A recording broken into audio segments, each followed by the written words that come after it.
सहनाववतु सहनौ भुनक्तु सह वीर्यं करवावहै तेजस्विनावधीतमस्तु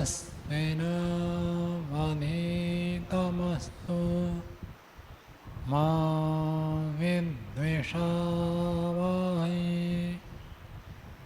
ॐ शान्ति शान्ति शान्ति।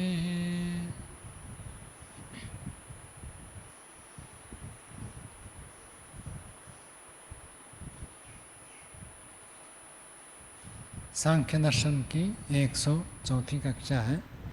सांख्य दर्शन में 6ठ अध्याय के 37वें सूत्र तक पढ़ लिया था। आज हम 38वें सूत्र से पढ़ेंगे। स्वामी ब्रह्ममुनि जी के संस्कृत भाष्य में पृष्ठ संख्या 153, 38वें सूत्र की भूमिका। अणुवत इति उच्यते, अणु के समान ऐसे कहते हैं। पिछले सूत्र में था ना कि गति योगे अपि आद्य कारणता व हानि अणुवत, अणु के समान। जैसे अणु आद्य कारण होता है ऐसे प्रकृति भी आद्य कारण है। इति उच्यते ऐसे कहते हैं। कहा गया यदि प्रसिद्धानाम अणूनाम इम आद्य कारणता प्रधानस्य अपि तर्हि कृतं स्यात् अणु स्वीकारे न पुनः प्रधान स्वीकार से आवश्यकता इति आकांक्षा मुच्यते। कहते यदि आप ये कह रहे हैं जैसे अणु आद्य कारण है, पहला कारण, मूल कारण अणु को मानते हैं, तो उसी प्रकार के प्रकृति को आप व्याख्या कर रहे हैं। तो तरी कृतम स्यात् अणु स्वीकारे, अणु स्वीकार कर लेने पर, जब अणु को आपने स्वीकार कर लिया, न पुनः प्रधान स्वीकार से आवश्यकता, फिर प्रधान को स्वीकार करने की क्या आवश्यकता है। सब पदार्थों का मूल कारण केवल अणु को माने, प्रकृति को अलग से मानने की क्या आवश्यकता है। जैसे वैज्ञानिक सबसे पहले अन्वेषण करते थे तो मोलेकुल, मोलेकुल का अर्थ अणु, अणु को सबसे छोटा पदार्थ मानते थे। उनका कहता उसको और कोई तोड़ नहीं सकता। फिर कई दिन के बाद, कई वर्षों के बाद फिर अणु को तोड़कर परमाणु निकाले कि परमाणु जो है सबसे छोटा, एटम, एटम को कहें, उसको और तोड़ नहीं सकते, ऐसे बनाए। फिर एटम को भी तोड़ दिया, वो इलेक्ट्रॉन, प्रोटॉन, न्यूट्रॉन हो गए, इनको और तोड़ नहीं सकते, ये उनका अंतिम भाग है, ऐसे कहा। तो कहते हैं यही सबके अंदर है। ये टेबल है तो इसके अंदर अणु है, उसके अंदर अणु के अंदर फिर परमाणु है, और सब परमाणु के अंदर जो इलेक्ट्रॉन, प्रोटॉन, न्यूट्रॉन है वो समान है, तो उसी को मूल कारण माने। तो ऐसे पक्ष रख रहा है पूर्व पक्षी, हम उन्हीं को ही मूल कारण माने, प्रकृति को क्यों माने। जैसे उस समय के विज्ञान के छात्र यही तो कहेंगे कि अणु अथवा परमाणु सबसे छोटा है, उनसे और कोई छोटा भाग नहीं है। तो इसी प्रकार के पूर्व पक्षी कह रहा अणु को ही सबसे छोटा माना जाए, प्रधान स्वीकार से आवश्यकता न, फिर मूल प्रकृति को आदि कारण मानने की क्या आवश्यकता है। इति आकांक्षायाम, इस आकांक्षा, इस इच्छा के आधार पर उत्तर देते हैं। सूत्र बोलिए।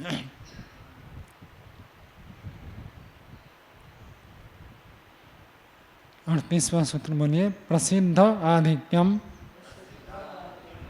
प्रधानस्य न नियमः। प्रसिद्ध आधिक्यम, ठीक है, मूल कारण तो है। जैसे अब यहाँ जितने पदार्थ आप देखते हैं लगभग अधिकांश मिट्टी से उत्पन्न है। मिट्टी से लकड़ी बनता है, लकड़ी से मेज बन गया, मिट्टी से लोहा बनता है, लोहा से स्टील बन गया, ईंटें मिट्टी से बनते हैं, सब मिट्टी से। इन मिट्टी का भी यदि मूल कारण हम देखेंगे तो पृथ्वी आदि महाभूत आएंगे, तो वो अधिक प्रसिद्ध है। तो प्रसिद्ध आधिक्यम प्रधानस्य, मूल प्रकृति अधिक प्रसिद्ध है, इसलिए न नियम, परमाणु ही सबका मूल कारण है ऐसा नियम नहीं बनता है। सूत्रार्थ समझ में आ गया रणजीत जी, श्याम सुंदर जी? कारण तो आप किसी को भी कह सकते हैं, जैसे रोटी है, पूड़ी है, इन सब का कारण क्या तो आपको कहे आटा, लेकिन आटे कोई कहेगा आटा नहीं, गेहूं कारण है, तो गेहूं को भी कोई कारण कह सकता है। और गेहूं से भी कोई सूक्ष्म जाकर कह सकता है ये पृथ्वी तत्व है। तो कौन सा मुख्य है? तो पृथ्वी तत्व मुख्य अधिक प्रसिद्ध है कि जितने भी द्रव्य देख रहे हैं पार्थिव द्रव्य हैं। जैसे ठोस चीज़ों को हम कह देते पार्थिव, जैसे जलीय पदार्थ होता तो इसको कह देते ये तो, जैसे कोई शरबत हो गया, नींबू पानी हो गया, और कुछ दूध पी लिया, और कुछ तरल पदार्थ हो तो उसको हम कह देते ये जलीय है। तो जल उसका मुख्य कारण है। जल से तो कितना परिवर्तन होकर आपने नींबू नमक सब डालकर कुछ कुछ बनाया, वो सब बन गया। दूध तो जल से अलग ही है, फिर भी हम कह देते हैं जलीय। तो जल उसमें प्रसिद्ध है, अधिक मूल कारण है, बाकी तो उसके बाद के कारण है। जल से कुछ बना, उससे कुछ, उससे कुछ, ऐसे बना, मूल कारण जल। तो ऐसे कहते हैं अणु मूल कारण होने पर भी प्रसिद्धि किसकी है? प्रकृति अधिक प्रसिद्ध। और अधिक सूक्ष्मता से जाएंगे तो प्रकृति तक आपको पहुंचना पड़ेगा, ये कह रहे हैं। ये स्वामी जी जो कार्य से कारण की प्रक्रिया में जाते हैं, तो जैसे इलेक्ट्रॉन प्रोटॉन को हम मान के चलते हैं, अभी वहाँ तक पहुँचना है। तो जैसे ये लकड़ी है, लकड़ी का मुझे निकालना है, तो लकड़ी को तोड़ तोड़ तोड़ तोड़ करके मैं पहुँचूंगा वहाँ पर, या फिर इसका परिवर्तन करना पड़ेगा? जैसे इसको जला दिया, अब जो तत्व बना, फिर उसको सूक्ष्मता में गए। तो वैज्ञानिकों ने कुछ मौलिक पदार्थ माना और कुछ यौगिक पदार्थ माना। तो मौलिक पदार्थ में जैसे ये लोहा है, ये एक मौलिक पदार्थ है।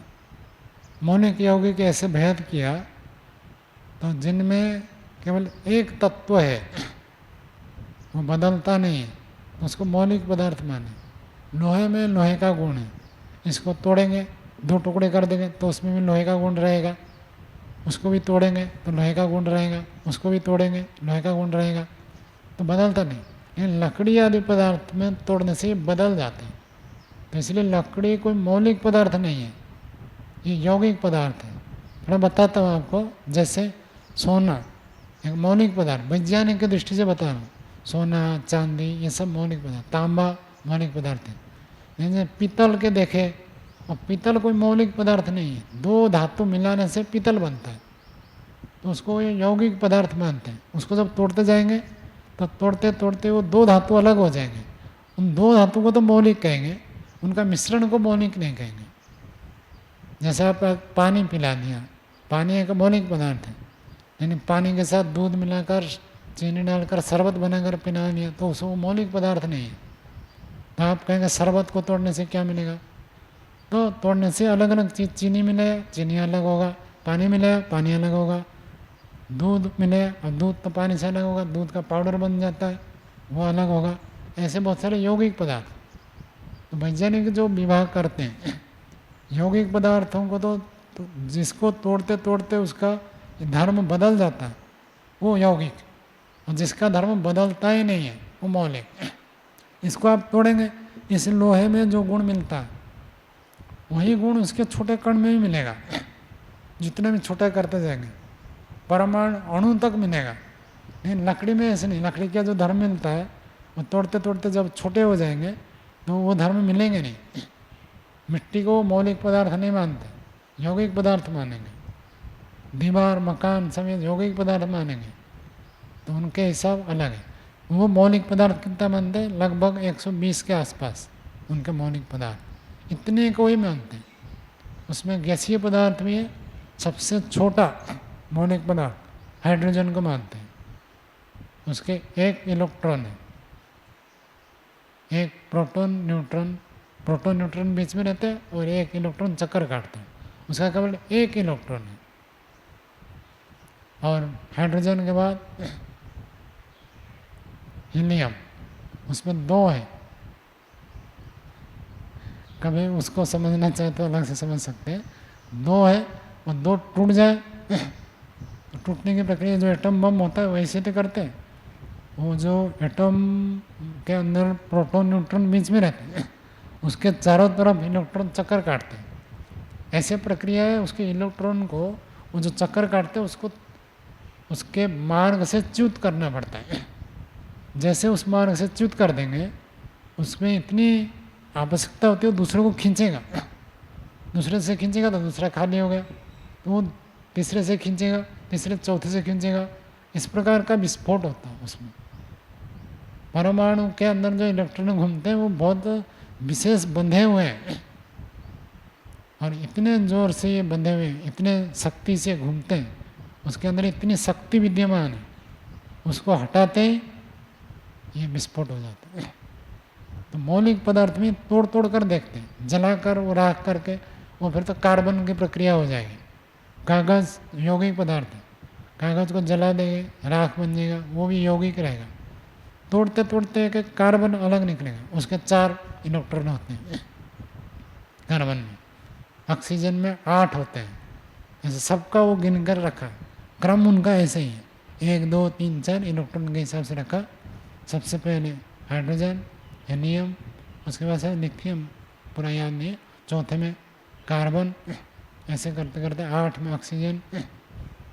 नमक, नमक 2 मौलिक पदार्थ को मिलने से होता है, सोडियम और क्लोराइड, इन दोनों को मिला देते नमक बन जाता है। ऐसे ऐसे उनकी व्यवस्था। तो ये सत्वर स्तंभ तक पहुंचते नहीं है, इनके पहुंच जो है हमें अपनी दृष्टि से देखें तो वैज्ञानिक कहाँ पहुँचे, तन्मात्रा स्थूलभूत यहाँ तक के ही है। बीच में कोई स्थिति हो तो हो अलग बात है, नहीं तो यहाँ तक इनकी पहुँच है। उसके बाद तो कितना भी यंत्र लगाओ दिखेगा ही नहीं। लेकिन स्वामी जी तन्मात्रा ये तो अलग अलग हो गई ना, शब्द की अलग, स्पर्श रूप तन्मात्रा अलग, लेकिन वो तो इलेक्ट्रॉन प्रोटॉन को सभी में एक ही मान रहे हैं। हाँ, इसलिए तन्मात्रा तक नहीं मानते ना। सूक्ष्मता के कारण से हम कहते हैं स्थूलभूत, स्थूलभूत से जो छोटा सूक्ष्म होते हैं, बीच में कोई प्रक्रिया हो तो अलग बात है, और उनके मौलिक पदार्थ हमारे मौलिक पदार्थ अलग है, तो पूरा पूरा तो कभी मेल नहीं खाने का। पहले लोग ऐसे किए ना, जब इलेक्ट्रॉन प्रोटॉन न्यूट्रॉन हो गया तो उसको कहने लगे ये सत्वर स्तंभ है। क्या देखो हमारे शास्त्र में सत्वर स्तंभ है, वैज्ञानिक खोज करके वहाँ तक पहुँचे। जब उन्होंने फिर उसको तोड़कर क्वार्ट्ज निकाला तब सिद्धांत गलत हो गया ना, सत्वर स्तंभ को तो तोड़ नहीं सकते। तो ऐसे उनके साथ तुलना करके कहना नहीं चाहिए, उनकी एक अलग प्रक्रिया है, हमारी अलग प्रक्रिया। जब वैशेषिक में गुण अलग होता है और योग दर्शन में गुण अलग होता है, दोनों दर्शन शास्त्र है, तो उनकी तो परिभाषाएं अलग है, उनकी मौलिक की परिभाषा अलग है, हमारे मौलिक की परिभाषा अलग है। हमारे यहाँ तो 5 मौलिक है, आकाश, वायु, अग्नि, जल, पृथ्वी, 5 मौलिक, उनके 120। तो भेद तो रहेगा। वो गैसीय पदार्थ को ही मानते हैं, जबकि गैसीय पदार्थ उनको आँख से दिख जाते हैं, मशीन यंत्र लगाकर देखते हैं। हमारे यहाँ जो वायु है उसको आँख से देख नहीं सकते, और कितना भी यंत्र लगे उसमें रूप गुण का अभाव बताया गया। तो आप ये नहीं कह सकते कि आँख से तो नहीं दिख रहा, यंत्र से दिख जाता है वायु। वायु में रूप संस्कार नहीं है, ऐसे वैशेषिक में बताया। तो दिख जाए तो वो वायु नहीं है, लेकिन उनकी दृष्टि से वो वायु है। ये हाइड्रोजन वो वायु तो मानते हैं, ऑक्सीजन को वायु मानते हैं। तो गैस, गैस कहते हैं, गैस का अर्थ वायु ऐसा लगता है। तो उनमें इनमें अंतर है। एक व्यक्ति वैज्ञानिक भी बने और ऋषि भी बने, तब जाकर दोनों का तुलना करके कह सकता है। समाधि लगाकर साक्षात भी करना पड़ेगा, और यंत्रों से ये जो परीक्षण करते हैं उसी तत्व को समाधि में भी देखना पड़ेगा, इधर भी देखना पड़ेगा, तब कह सकते हैं ये है, ये है। आपके लिए अवसर है।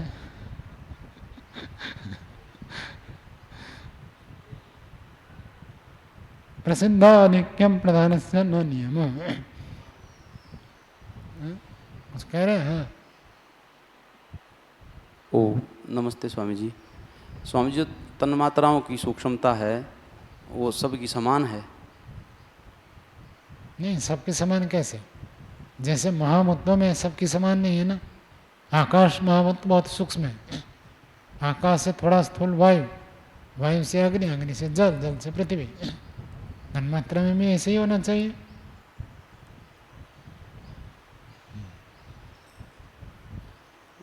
चले। और ये जो एयर और गैस आंग्ल भाषा में बोलते हैं, क्या? वायु है और गैस है, आंग्ल भाषा में उसको एयर बोलते हैं, तो ये एक ही है या अलग अलग माने इनको? नहीं, गैस तो एक देखो मौलिक पदार्थों को लेकर वो गैस कह सकते हैं। जब मिक्स हो गया वो वायु है। ये जो वायु है इसमें धूल के कण भी है। बहुत हवा लग रही है, हवा लग रही है मतलब ये केवल हवा नहीं है, इसमें धूल के कण भी है। हवा ठंड लग रही है, हवा से आपको ठंड लग रही है, इसका मतलब उसमें जल के कण भी है। और हवा बहुत गर्मी हवा फेंक रहा है, मतलब उसमें अग्नि तत्व भी है, मिक्सचर है। ये जो मिट्टी आप देखते हैं ये पृथ्वी तत्व नहीं है, मिक्सचर है। इसमें सब मिले घुले मिले हुए हैं। शुद्ध तत्व तो वही यंत्रों से अथवा समाधि में दिखेगा बस। संसार में मौलिक रूप में उपलब्ध नहीं है। अब विज्ञान का पाठ चलेगा तो हमारा पाठ रह जाएगा। वैज्ञानिकों का ऐसे कहना है परमाणु अकेले कहीं उपलब्ध नहीं होंगे। अणु तो उपलब्ध हो जाएंगे, परमाणु अकेले उपलब्ध नहीं होंगे। जैसे ऑक्सीजन, जिसको अम्लजान कहते हैं ना हिंदी में, उसके क्या कहते हैं ऑक्सीजन को हिंदी में? ऑक्सीजन को कुछ ऑक्सीजन ही कहते हैं। चलो, शब्द आपको अज्ञात है, हैं?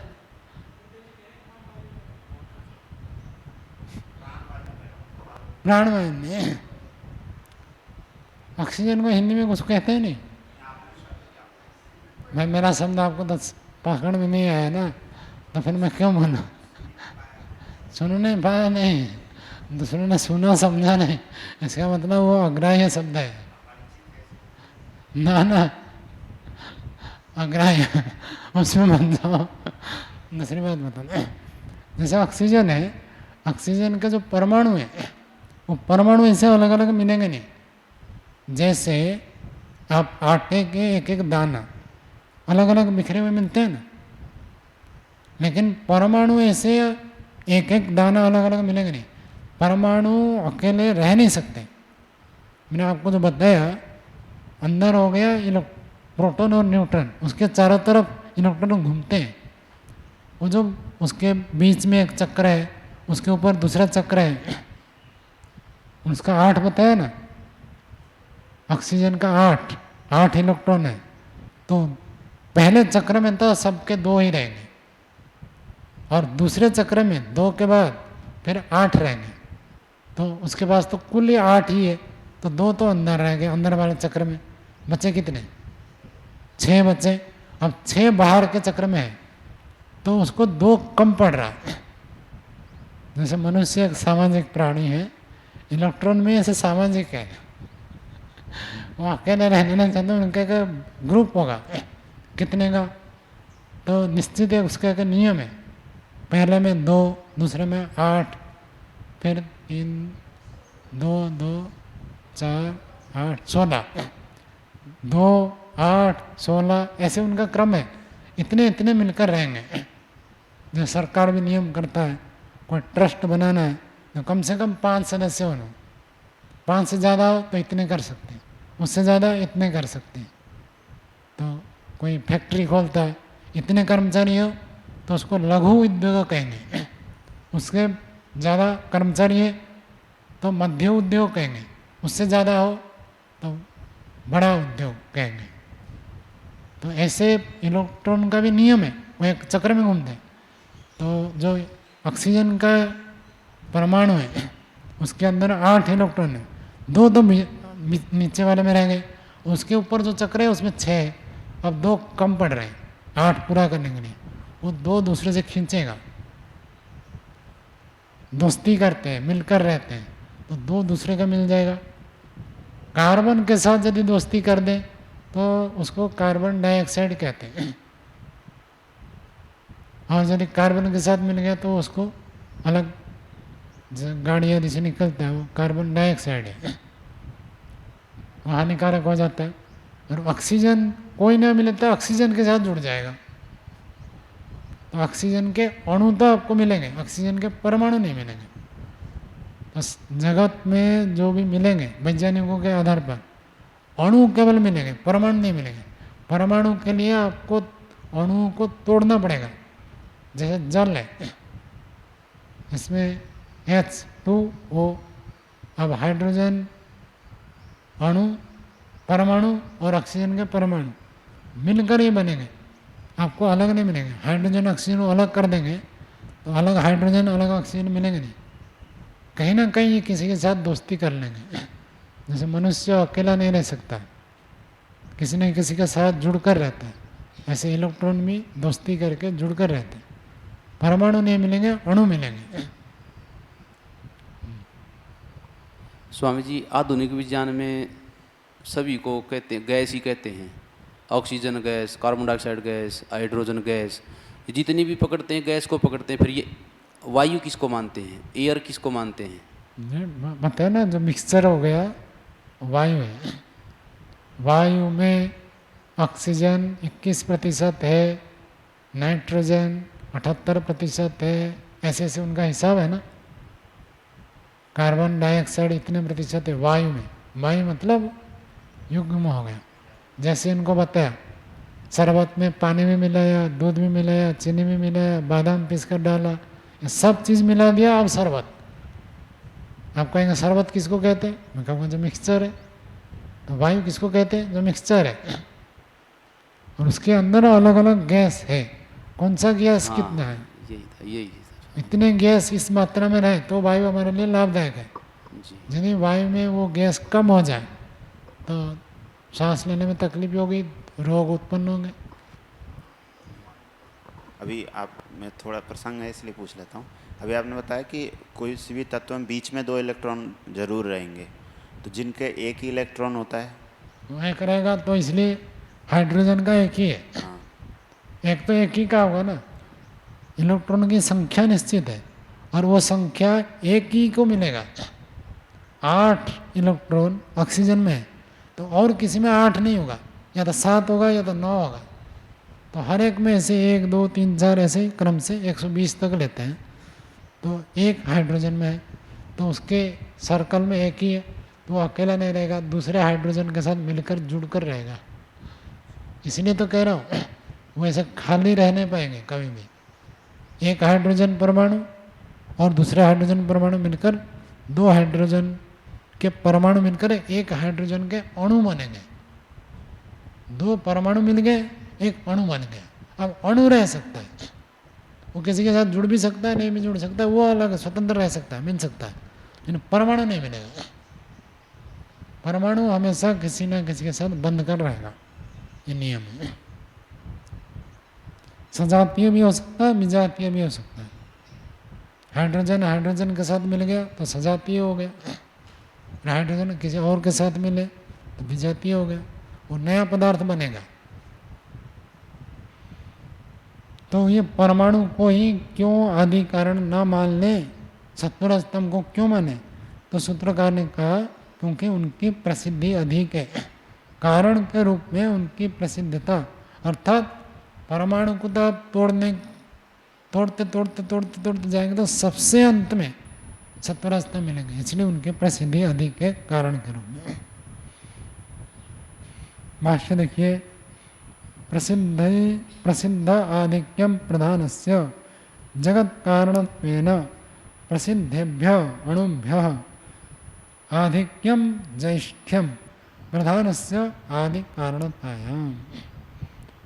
जगत कारणत्वेन, जगत के कारण रूप से जो प्रसिद्ध अणु आप कह रहे, उन अणुओं से भी अधिक ज्येष्ठ, अधिक प्रसिद्ध है, मूल प्रकृति है, मूल प्रकृति की आदि कारणता है, मूल प्रकृति अधिक कारण के रूप में प्रसिद्ध है। जैसे कोई संस्था हो, मैनेजर चलाता है, मैनेजर को कहेगा देखो ये मैनेजर कितना अच्छा है, इतना लाभ कर देता है संस्था का, और मैनेजर तो कारण है, लेकिन मैनेजर के पीछे उस मैनेजर को रखने वाला जो मालिक है वो और भी कारण है। मैनेजर तक निमित्त है, ये मैनेजर जाएगा तो दूसरे को बैठा देगा, मूल रूप में मूल कारण कौन है? मालिक। तो इसी प्रकार कहते हैं अणु तो कारण है, लेकिन अणु कारण होने पर भी और मूलता में जाएंगे तो मूल प्रकृति मिलेगी, सत्वरसता मिलेंगे, जिनको प्रधान कहते हैं। इसमें भाष्य में तो देखने से लग रहा है कि अणु की प्रसिद्धता से अधिक प्रधान को बता रहे हैं, तो आप प्रधान की प्रसिद्धता कह रहे थे। देखो पंक्ति देखिए, प्रसिद्धेभ्य अणुभ्य आधिक्यम प्रसिद्धम, ऐसे जुड़ेगा ना, ज्येष्ठम दे दिया, उसी को ही तो दिया। जो अणु कारण के रूप में प्रसिद्ध है उनसे भी अधिक प्रसिद्ध कौन हुआ? मूल प्रकृति। उसी के लिए ज्येष्ठम शब्द दे दिया। नियम न अतो नियमो न, इसलिए कोई नियम नहीं है। क्या नियम नहीं है? उसको खोल रहे। यद अणवः समस्तस्य जगतः आदि जगतः अपि आदि आद्य कारणतः भजेरन। अणु समस्त जगत के मूल कारण है, ऐसे नहीं कह सकते। वैज्ञानिक भी नहीं कहते। वैज्ञानिक तो अणु के बाद परमाणु पहुंच गए, परमाणु के बाद इलेक्ट्रॉन, प्रोटॉन, न्यूट्रॉन गए, और उसके बाद क्वार्ट्ज कहते हैं। अभी सबसे अंत में ये मानते हैं पूरा जगत का जो मूल कारण है एनर्जी के रूप में मानते हैं, शक्ति। अब शक्ति तो एक अदृश्य ही होता है ना, कोई भी शक्ति आपको आंख से नहीं दिखेगी, उसकी क्रियाएं दिखेगी।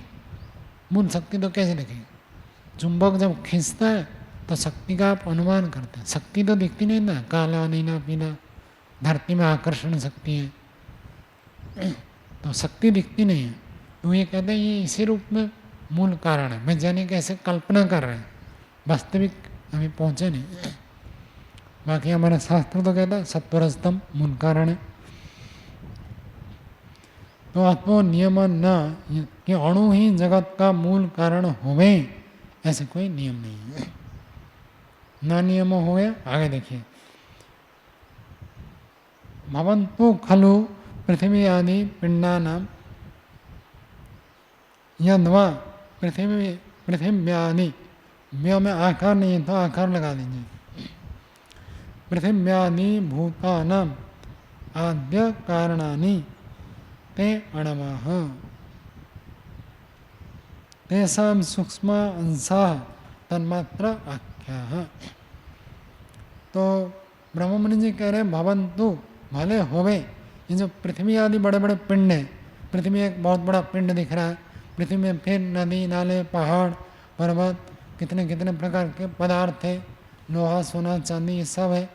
तो यद्वा इन सब का, पृथ्वी आदि पिंडों का, अथवा पृथ्वी आदि भूताना, पृथ्वी जल अग्नि वायु पृथ्वी, ये जो 5 भूत हैं इनका भी कारण, इन भूतों का और भौतिक पदार्थों का कारण ते अणवः।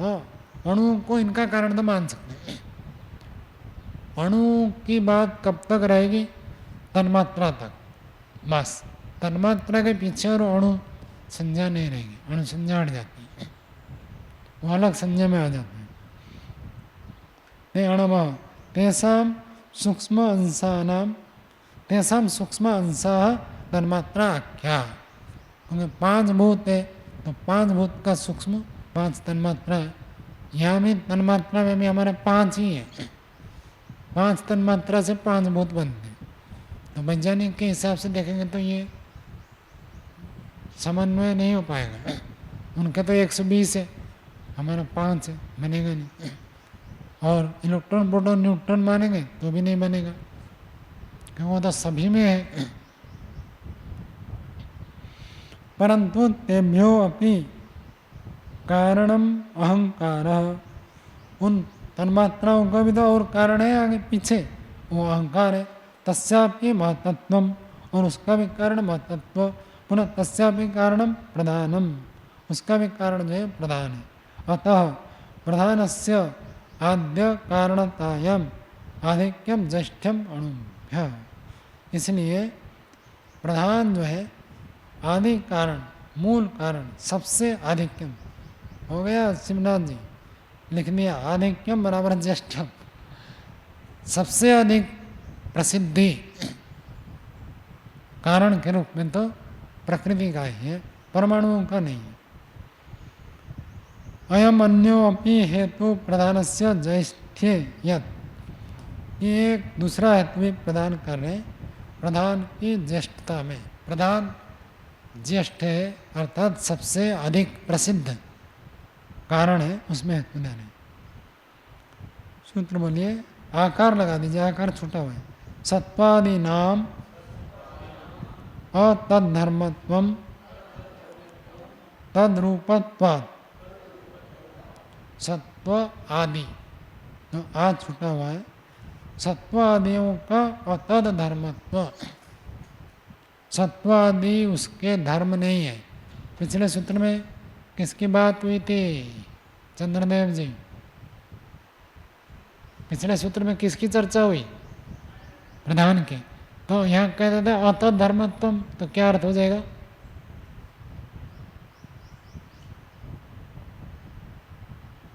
बात पकड़ में नहीं, प्रश्न समझ में आया? प्रश्न ही नहीं आया। यहाँ तद शब्द है ना, उसके ऊपर केंद्रित हो रहा हूँ। अतद धर्मत्वम क्या अर्थ हो जाएगा?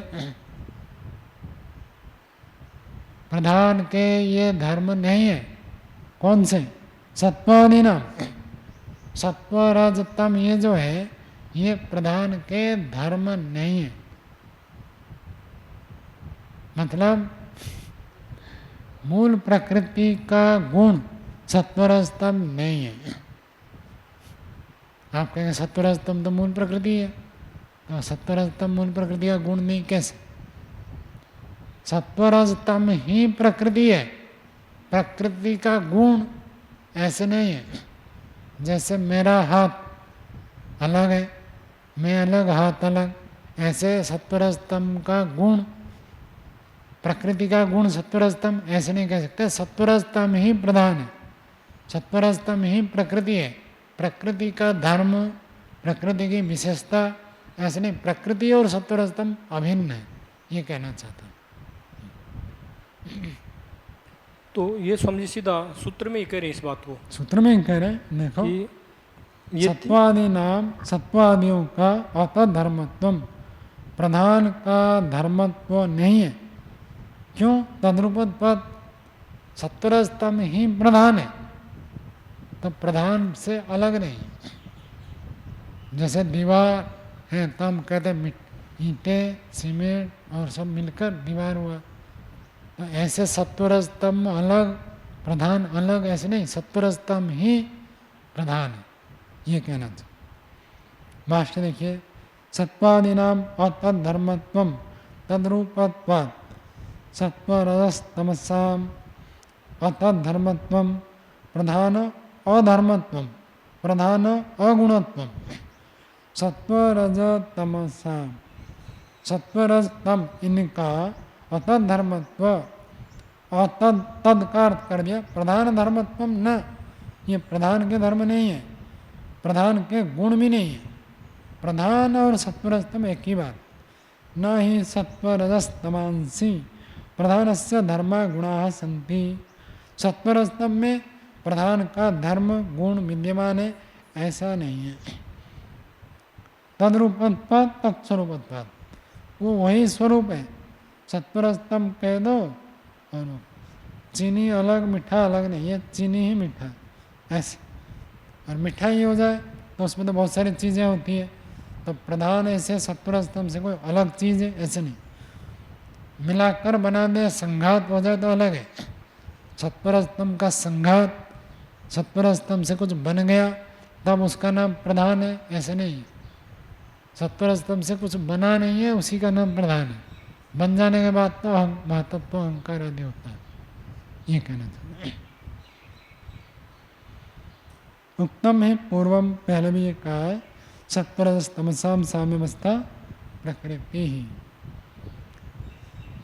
अणुमस्तु सत्वरजस्तमो गुणवंतः, और अणु जो है ये तो सत्वरजतम गुण वाले हैं।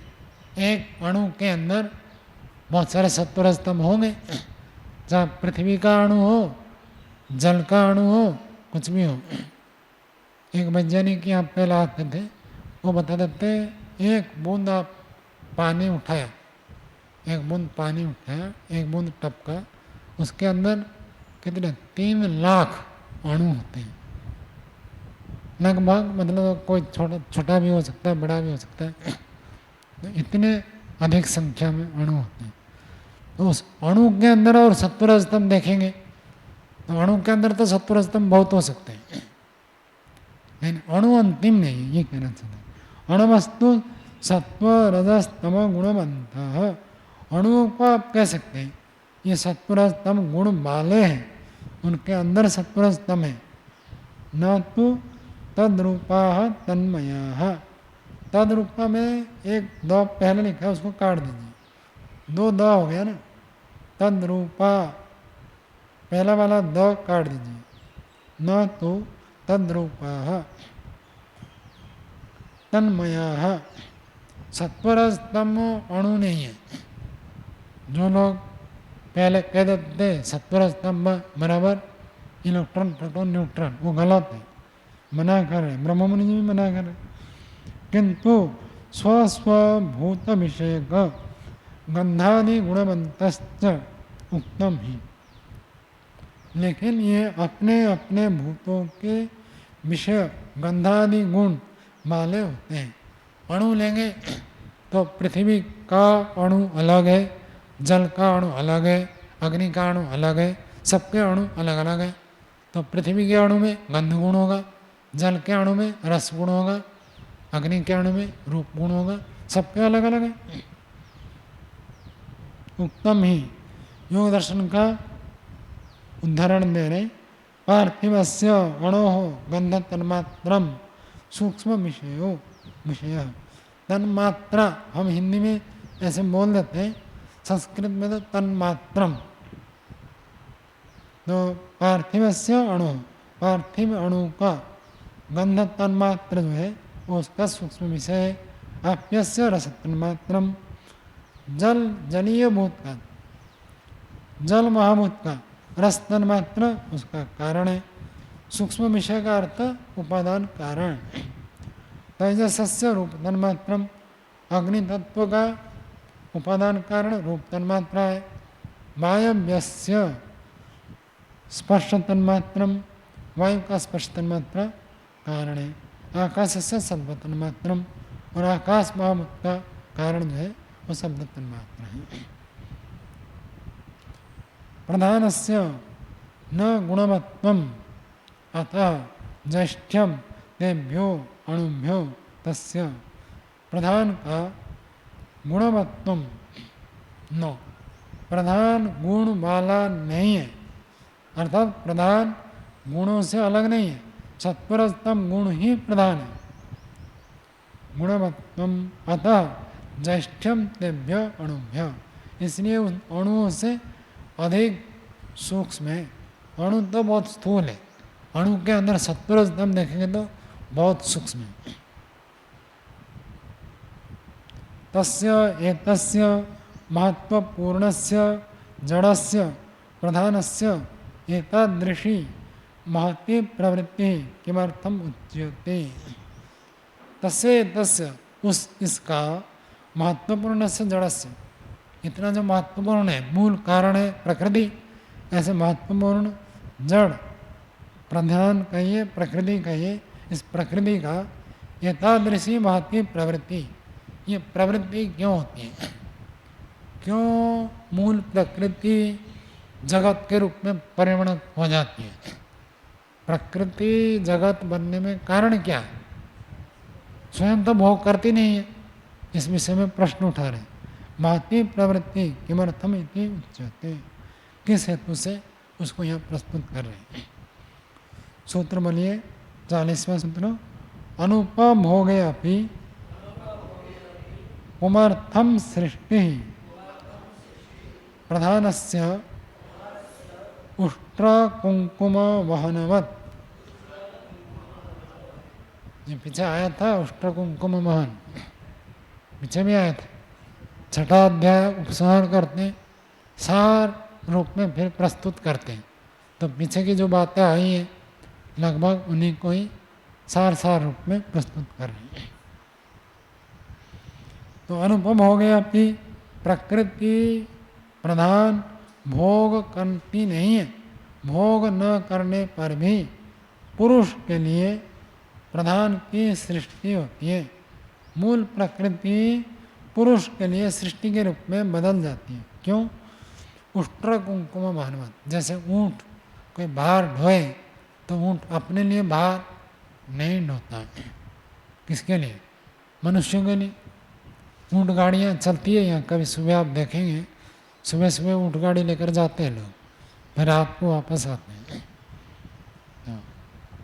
ऊँट में बहुत शक्ति है ना, बड़े बड़े गाड़ियों को खींच लेते हैं। कुंकुम किसको कहते हैं? कुंकुम केसर। कितना केसर होता होगा देखो, ऊँट गाड़ी से ढोआ जाए तो कितना होता होगा केसर। आज इतना सा केसर कर देंगे तो 100 रुपया 1000 रुपये, और वो भी डुप्लीकेट हो जाता है। मास्टर देखिए, प्रधानस्य अनुपभोगे अपि सृष्टि पुमर्थम उष्ट्र कुंकुम भानुवत। अगले पृष्ठ में देखिए 154 पृष्ठ। प्रधानस्य स्व अनुपभोगे अपि तस्य सृष्टि सर्जन प्रवृत्ति पुरुषार्थ पुरुष प्रयोजनाय। अल्प विराम। कहते प्रधान का स्व अनुपभोगे अपि, अपना उपभोग न होने पर भी, मूल प्रकृति स्वयं भोग नहीं करती है, भोग न करने पर भी तस्य सृष्टि ही, उसकी सृष्टि सर्जन प्रवृत्ति, सृष्टि को ही खोल दिया, सर्जन की प्रवृत्ति, निर्माण की प्रवृत्ति। सर्जन धातु निर्माण अर्थ में आता है। तो निर्माण की प्रवृत्ति पुरुषार्थ, पुरुष के प्रयोजन के लिए यह सृष्टि होती है। आ गई। यथा ही उष्ट्र कुंकुमम बहुमूल्यम परार्थम वहति स्व उपभोग अभावे। यथा ही उष्ट्र, जैसे ऊँट, कुंकुमम बहुमूल्यम परार्थम वहति, कुंकुम बहुत मूल्यवान है और मूल्यवान को वहन करता है ऊँट। वहन करने पर भी परार्थम वहति, अपने लिए नहीं दूसरों के लिए। जो उपभोग अभाव है, अपना उपभोग है नहीं। ऊँट तो केसर क्या खाएगा? लोक में प्रसिद्ध है ना, ऊँट के मुंह में जीरा। क्या मतलब होता है? हाथी के लिए बेर। हाथी इतना बड़ा प्राणी है, उसको एक बेर खाने का दोगे तो क्या पेट भरेगा उसका? हाँ, मुंह बहुत बड़ा है और थोड़ा सा नहीं, तो केसर से तो ऊँट को क्या फर्क पड़ेगा? तो स्वयं भोग नहीं करती है। तदवत प्रधान से सृष्टि, प्रधान की सृष्टि होती है सर्जन प्रवृत्ति ही। सर्जन की प्रवृत्ति भी न स्वार्थ किंतु पुरुषार्थ, अपने के लिए नहीं होती है, परार्थ पुरुषार्थ, पुरुष के प्रयोजन के लिए सृष्टि बनती है। अतः प्रधान से सृष्टि परार्थ अतः एव। यतः का अर्थ क्योंकि प्रधान की सृष्टि दूसरों के लिए, इस कारण से ही। 41वां सूत्र बोलिए। कर्म वैचित्र्यात् सृष्टि वैचित्र्यम, कर्म की विचित्रता होने से सृष्टि में विचित्रता है। बहुत सरल है, आप सब जानते हैं। हर एक व्यक्ति को जो भी रंग रूप आकार प्रकार, माता पिता शरीर, बलवान दुर्बल सब मिला है, कर्म के आधार पर हुआ। जैसे कर्म करते हैं ऐसे सृष्टि होती है। और कितने प्रकार प्राणी हैं, तरह तरह के प्राणी देखो, पेड़ भी देखेंगे तो जीवन समाप्त हो जाएगा, आप कह नहीं पाएंगे सारे पेड़ मैंने जान लिया। कोई भी नहीं जान सकता, इतने प्रकार के पेड़ पौधे हैं। और प्राणी भी ऐसे ही कितने प्रकार है। ये तो चेतन जीव की बात हो गई। और जड़ पदार्थ में भी देखें तरह तरह के कितने कितने प्रकार की व्यवस्था है। परमात्मा कैसे कैसे सब बनाया, तो ये सब भिन्न भिन्न बनने के पीछे कारण है कर्म वैचित्र्यम। कर्म हमारे इतने प्रकार है, कर्म फल की गति को इसलिए ऋषियों ने भी हाथ खड़ा कर दिया। पूरा पूरा नहीं जान सकते कौन सा कर्म करने से क्या फल मिलेगा, पूरा पूरा नहीं बता सकते। इतना तो बता देंगे अच्छा कर्म का अच्छा फल, बुरे कर्म का बुरा फल। लेकिन कौन सा कर्म करें, क्या फल मिलेगा, कितना मिलेगा, कहाँ मिलेगा, देश काल निमित्त ऋषि भी नहीं बता सकते, सब भेद हो जाएगा। कर्म भी ऐसे ही। किसी व्यक्ति को अपने घर में एक थप्पड़ मार दिया तो उसका फल अलग मिलेगा, और सार्वजनिक स्थान में एक थप्पड़ मार दिया तो उसका फल अलग मिलेगा। एक चपरासी को मार दिया तो उसका फल अलग मिलेगा, और एक सैनिक को मार दिया अलग फल मिलेगा। ब्राह्मण को, सन्यासी को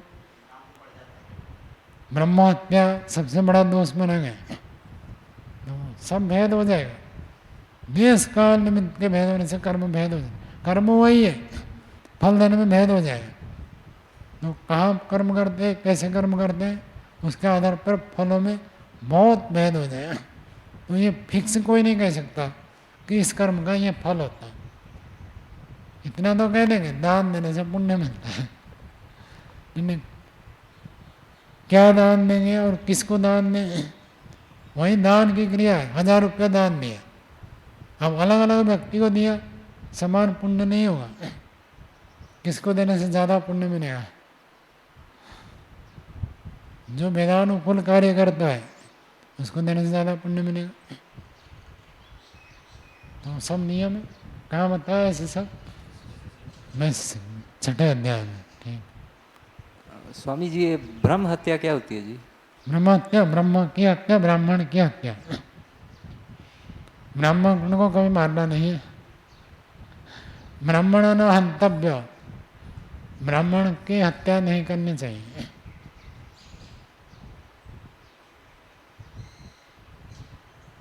इसमें स्वामी जी अपवाद तो मिल जाता ना, राजा के लिए तो उस तरह की कोई नियम रहता नहीं। राजा के लिए तो है, और किसके लिए? नहीं, राजा तो स्वामी जी मरवा सकता ना ब्राह्मण को, मरवा सकता है, और क्या आराम से।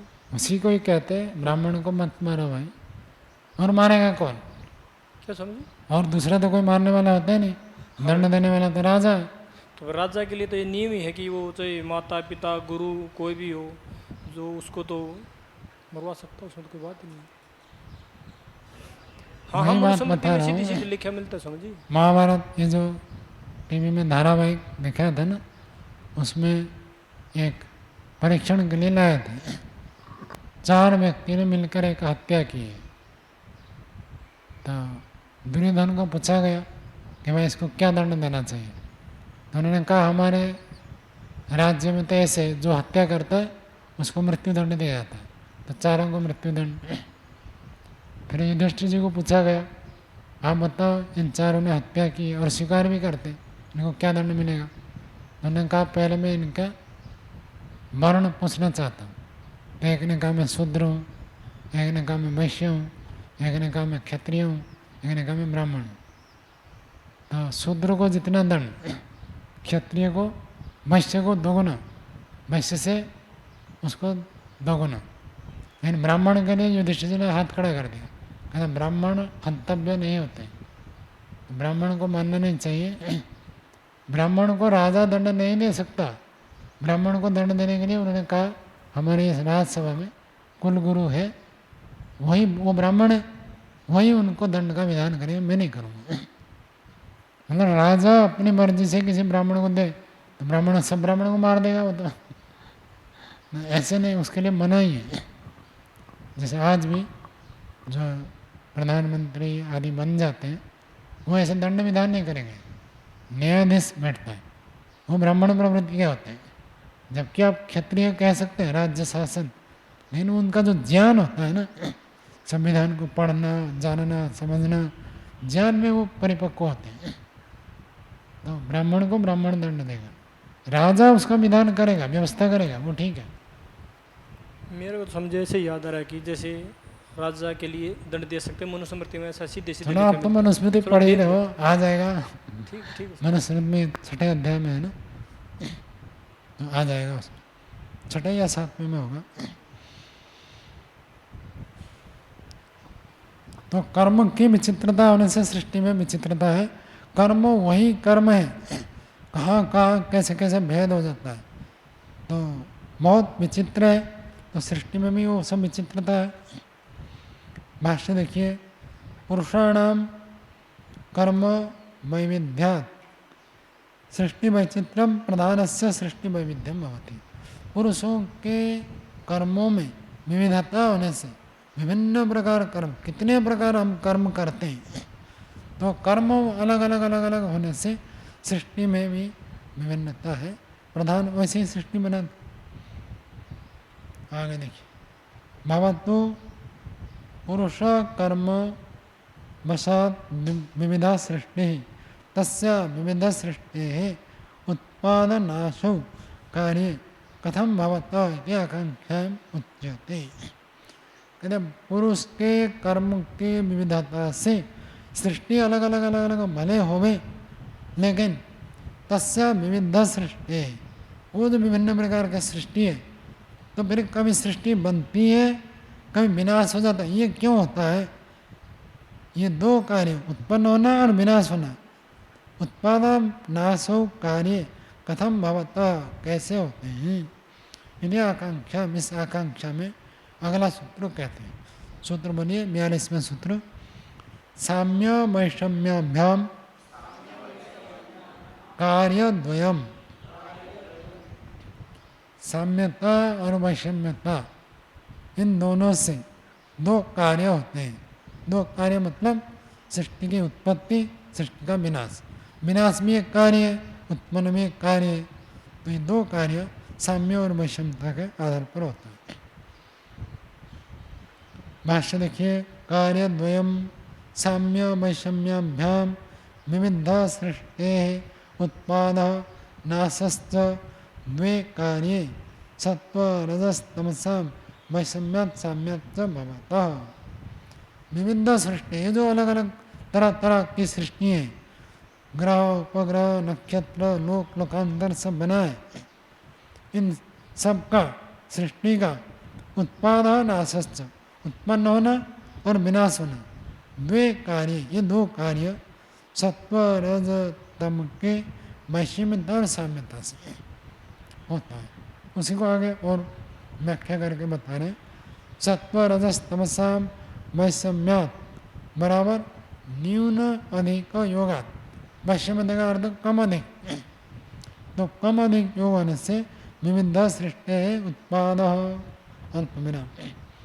जब सत्वरज तम के रेशियो को कम अधिक करेंगे, अनुपात अनुपात कम करेंगे ज़्यादा करेंगे ऐसे करेंगे, तो उसमें अलग अलग प्रकार की सृष्टि होगी। अर्थात तेषामेव साम्यात् भवति नाश। और जब सत्यरस्तम समावस्था में चले जाए तो पूरा सृष्टि का विनाश हो जाता है, प्रलय हो जाता है। यतः सत्वरस्तमसाम साम्यावस्था प्रकृति रित्युक्तत्वात्, सत्वरस्तम की जो साम्यावस्था है वही प्रकृति है, उसी को प्रकृति कहा जाता है।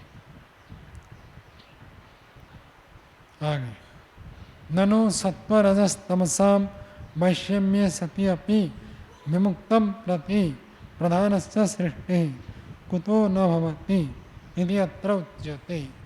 प्रश्न उठा रहे कि सत्वरजतम का विषमता हो तो सृष्टि बनती है, जब सृष्टि बन गई विमुक्तम प्रति, जो जीवात्मा मुक्ति को प्राप्त कर चुका है उस विमुक्तों के प्रति प्रधान से सृष्टि कुता न। सृष्टि तो बनती है कब? जब सत्वरजतम में अनुपात कम अधिक हो, सत्व कुछ मात्रा में, रज कुछ मात्रा में, तम कुछ और मात्रा में ले तो तीनों मिलाकर सृष्टि बनती है। तो मुक्त जीवात्मा को ये सृष्टि क्यों भोग प्राप्त नहीं होता है, ये प्रश्न उठा रहा है। विमुक्तम प्रति प्रधान से सृष्टि कुतो न, क्यों नहीं होती है, अत्र उच्यते, उसका उत्तर इस सूत्र में देते हैं।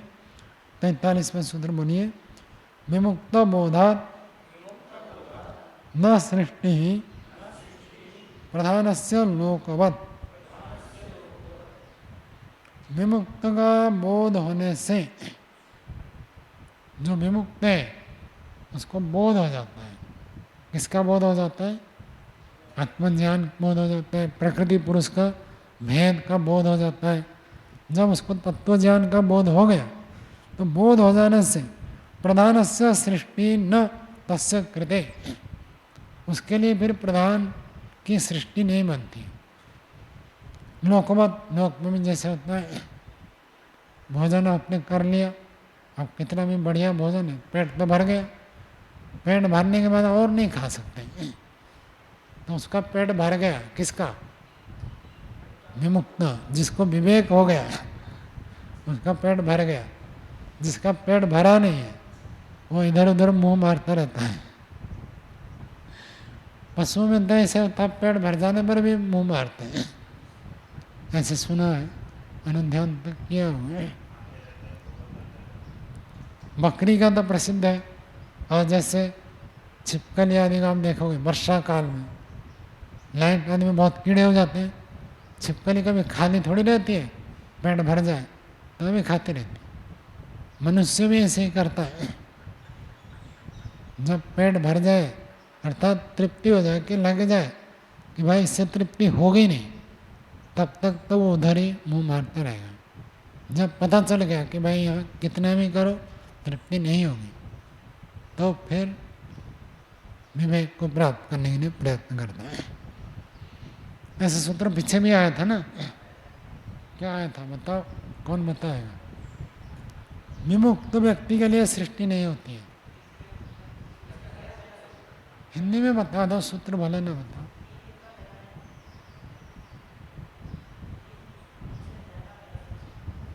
दूसरा देगा पहला सूत्र।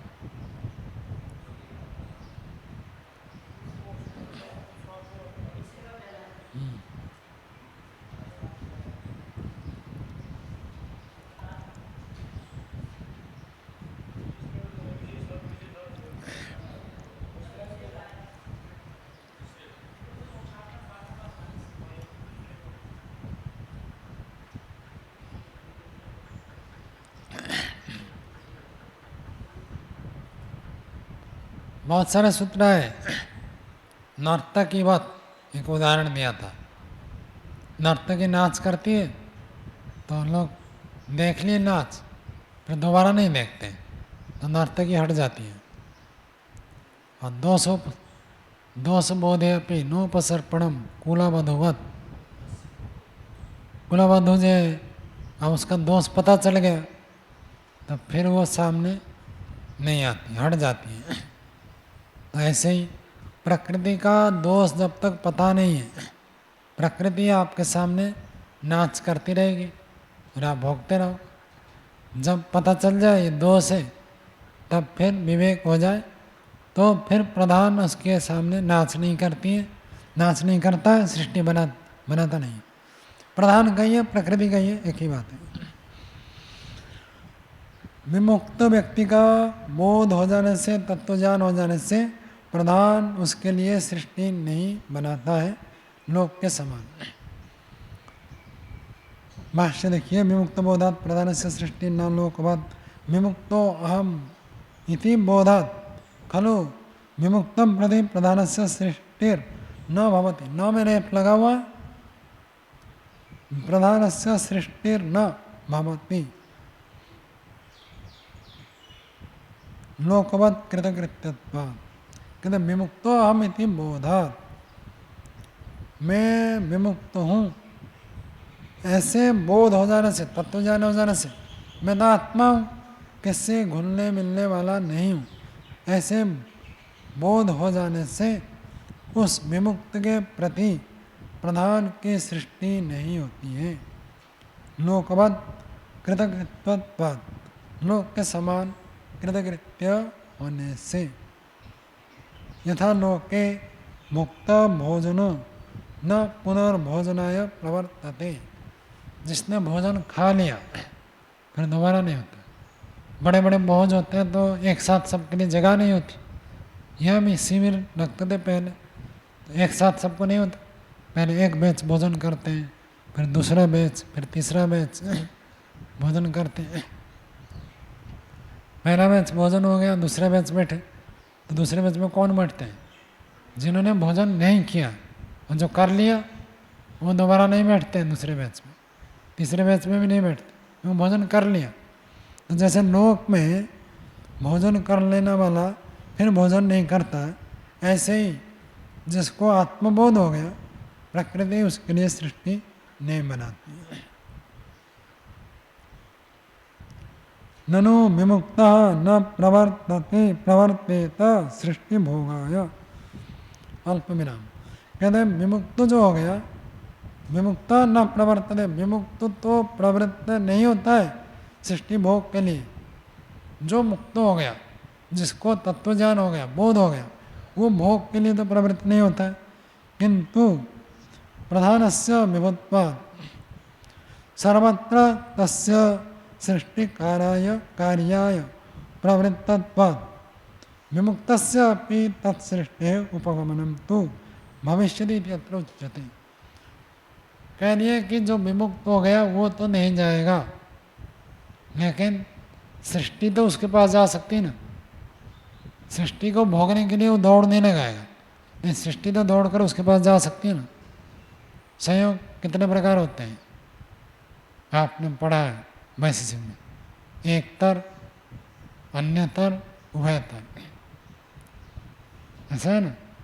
गाड़ी खड़ी है, गाड़ी को जाकर आपने छुआ, संयोग हुआ, और आप जहाँ का तहाँ खड़े हैं, गाड़ी आ जाएगी तो आपके साथ संयोग हुआ।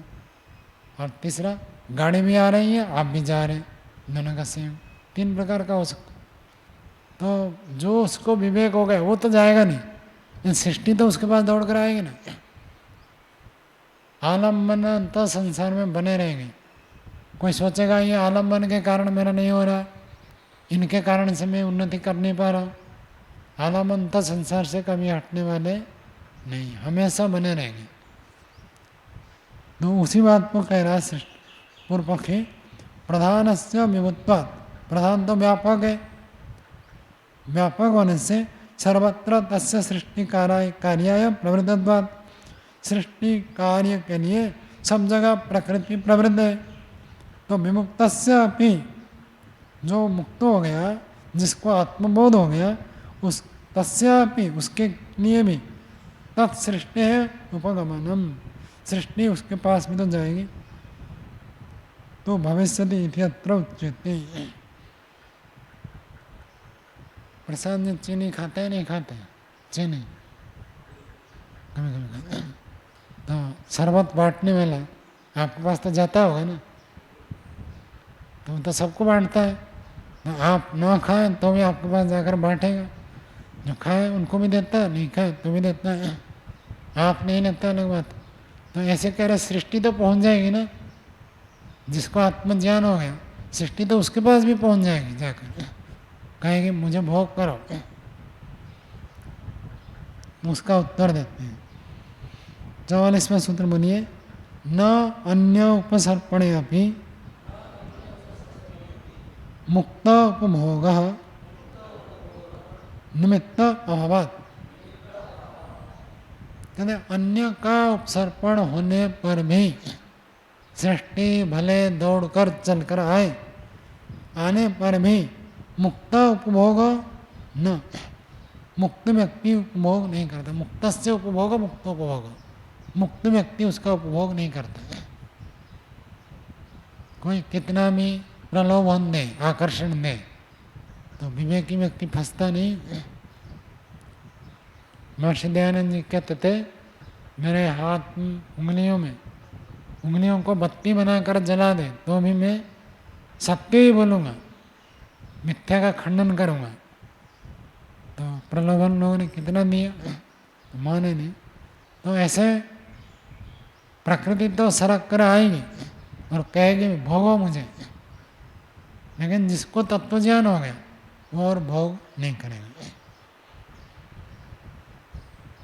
जैसे छोटे बच्चे होते हैं, वो मोबाइल में क्या करते हैं, वीडियो गेम खेलते रहते हैं, और बड़े हो जाए उनको पता चलता है कि गेम खेलने से तो कोई फ़ायदा नहीं है, क्या गेम खेलना है, छोड़ देते हैं। ज्ञान हो जाए तो अनावश्यक चीज़ों को छोड़ देते। तो ऐसे उपलब्ध तो उनके पास मोबाइल है, बड़े आदमियों के पास भी मोबाइल है, बच्चों के पास भी मोबाइल है। बच्चे वीडियो गेम खेलते हैं, बड़े नहीं खेलते, क्योंकि उनको ज्ञान है इधर कुछ नहीं है, कोई सुख देने वाला नहीं। ऐसे जो विमुक्त व्यक्ति हैं उनको बोध हो गया, तो मोबाइल होने पर भी वो उसमें मनोरंजन नहीं करते। मोबाइल हो तो भी उसमें वो क्या देखेंगे, तत्वज्ञान की बातें ही देखेंगे, सुनेंगे, बोलेंगे, यही करेंगे और क्या करेंगे। क्यों भोग नहीं करता है, कहते निमित्त अभावात, निमित्त ही नहीं। भोगने के लिए क्या चाहिए, संस्कार। ये सुखदायी है ऐसे ज्ञान, ऐसे संस्कार है तभी तो भोग में प्रवृत्ति होगी, नहीं तो कितना भी बढ़िया दे दे कोई थोड़ी कहेगा। जैसे प्राय करके आप देखेंगे आर्य समाज के लोग किसी भी स्थिति में मांस नहीं खा सकते, उनको अंदर इतना दृढ़ हो जाता है मांस मतलब बहुत बड़ा पाप है, और बाकी चीज़ों हो ना, मांस में बहुत जागरूक रहते हैं, नहीं खाएंगे। परिवार में भी कोई नहीं खाता, तो बचपन से उसको ऐसे तत्वज्ञान दे देते हैं कि मांस सुखदायी नहीं है, दुखदायी है, मांस खाओगे तो ईश्वर दंड देगा। तो ये दिमाग में पहले से ही बिठा देते हैं, स्थिर हो जाता है। उसके पास जाए, भले वो कहीं कॉलेज में पढ़ता है, हॉस्टल में जाता है, होटल में खाने के लिए जाता है, उसके सामने दूसरे लोग खाते हैं तो भी वो नहीं खाता। क्यों नहीं खाता, निमित्त नहीं है, उसको लगता नहीं कि सुखदायी है, ऐसे संस्कार ही नहीं है, ऐसे ज्ञान नहीं है, तो उससे बच जाता। अभी भोग करने की इच्छा हो रही है मतलब वो संस्कार बना हुआ है, बचा हुआ है। भाष्य देखिए, अन्य उपसर्पणे अपि मुक्त उपभोग न भोग्यायाः प्रधान सृष्टि है। भोग्या, भोग करने योग्य ये जो प्रधान है की सृष्टि है, उपसर्पणे बराबर मुक्त समीप गमने। ये सृष्टि मान लीजिए मुक्त के पास सरक कर जाए तो मुक्त से समीप गमने अपि, मुक्त व्यक्ति के समीप जाने पर भी मुक्त से उपभोग न भवति, मुक्त व्यक्ति उसका उपभोग नहीं करता है। मुक्त से कृते उपभोग भवति एव न, भोग नहीं करता है। क्यों नहीं करता है, निमित्त अभावात्, उपभोग निमित्त भूतायाः वासनाया अभावात्, वासना नहीं है उसके अंदर। भोग करने के लिए वासना चाहिए, जिसके अंदर वासना नहीं है वो भोग नहीं करेगा। खाना पीना खाए तो अलग बात है, लेकिन राग युक्त होकर वो भोजन नहीं करते। ये सुखदायी है, तृप्त कर देंगे, ये वासनाएं उसकी खत्म, तो भोग नहीं कहलाता। आत्मस्वरूप में रहते हुए जैसे एक व्यक्ति गाड़ी में डीजल डालता है, सोचता है इसके द्वारा गाड़ी चलेगी, ऐसे वो खाना पीना खाता है कि गाड़ी चलेगी, गाड़ी के लिए है, मेरे लिए नहीं है। तो वासना का अभाव होने से उपभोग नहीं होता है। वासना खलु विवेकात् निवृत्ता तस्मात् मुक्तस्य समीपे अभिप्राप्तायाः प्रधान सृष्टि उपभोग न भवति। वासना खलु विवेकात् निवृत्ता, वासना जो है, संस्कार जो है, विवेक से नष्ट हो जाता है, संस्कार नष्ट हो जाता है। प्रसंख्यान अग्निना, तत्व ज्ञान की भट्टी में ये राग द्वेष के सारे विचार जल भूनकर नष्ट हो जाते हैं। सामान्य प्रयत्न तो करना पड़ता है, उसके बाद जब तत्व ज्ञान हो जाता है, तत्व ज्ञान रूपी अग्नि में राग द्वेष सब समाप्त हो जाते हैं। तो उसके सामने आने पर भी तस्मात् मुक्तस्य समीपे अपनी प्राप्तयः, इसलिए मुक्त के समीप में प्राप्त होने प्राप्तयः प्रधान सृष्टि, प्राप्त हुए जो प्रधान सृष्टि है उपभोग न भवन, वो फिर उपभोग नहीं करता है, खिलौना को खिलौना ही मानता है, खिलौना से खेलकर सुख लेना नहीं चाहता। चलो आज पाठ ये रखते, आगे कल पढ़ेंगे।